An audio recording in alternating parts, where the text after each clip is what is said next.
से क्रिएटिव भारत जो तो आज प्रोफेसर एन.के. बोस हड़प्पन संस्कृति को लेकर जो आज ये व्याख्यान हुआ है, इस व्याख्यान के साथ सर ये हड़प्पा जो सभ्यता है उसकी खोज किसने करी?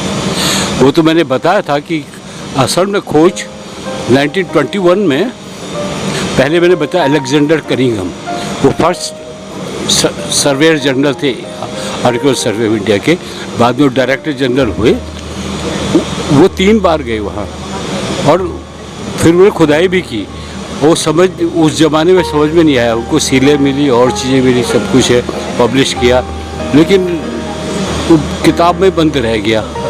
वो जब 1921 में जो sir John Marshall director general थे तब वहाँ खुदाई शुरू हुई, तो पता लगा कि एक अर्बन एडवांस अर्बन सिविलाइजेशन है जिस ढंग से दिखाई देती थी, पक्की ईंटों के स्ट्रक्चर, स्ट्रीट वगैरह ये वो, और जो सील्स वगैरह मिली थी, राइटिंग थी, वो था, वेट्स थे, ये थे, तो उनका तो मतलब एडवांस अर्बन सिविलाइजेशन है। और उन्हीं तो 1 साल बाद मोहनजोदड़ो में एक स्तूप था, आर.डी. बनर्जी उसकी खुदाई कर रहे थे और नीचे से जो मटेरियल मिल रहा था वो उनका तो वही है जो हड़प्पा में मिल रहा है। तब मार्शल ने एक लेख लिखा था 1924 में द इलस्ट्रेटेड लंदन न्यूज़ में, वो मेरे ख्याल 24 सितंबर को वो छपा था। तो 1 हफ्ते के बाद जो एसीरियोलॉजिस्ट काम कर रहे थे मेसोपोटामिया में, उन्होंने कहा जो ये हड़प्पा मोहनजोदड़ो में चीज़ मिली है वो तो मेसोपोटामिया में भी मिल रही है। तब पता लगा कि ये मेसोपोटामियन सिविलाइजेशन और इंडस सिविलाइजेशन ये कंटेम्प्रेरी सिविलाइजेशन एक साथ की है। तो वो ही अब एक तो सिग्निफिकेंट टर्निंग पॉइंट था। 2 विशेषताएं देखी जाएं हड़प्पा है 2 विशेषताएं देखी जाएं हड़प्पा संस्कृति की तो क्या होंगी?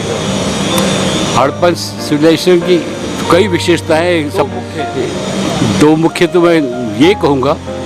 एक तो उसका planning of settlement, planning of with mathematical precision, और दूसरा उसका स्क्रिप्ट है जो आज तक पढ़ी नहीं जा सकी।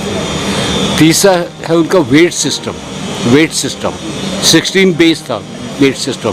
जैसे मीट्रिक सिस्टम स्टार्ट होने से पहले इंडिया में 16 आने का 1 रुपया होता था, 16 छटांग का 1 शेर होता था, और वो जो स्केल होती थी वो 16 सूत का 1 इंच होता था, 16 बेस था।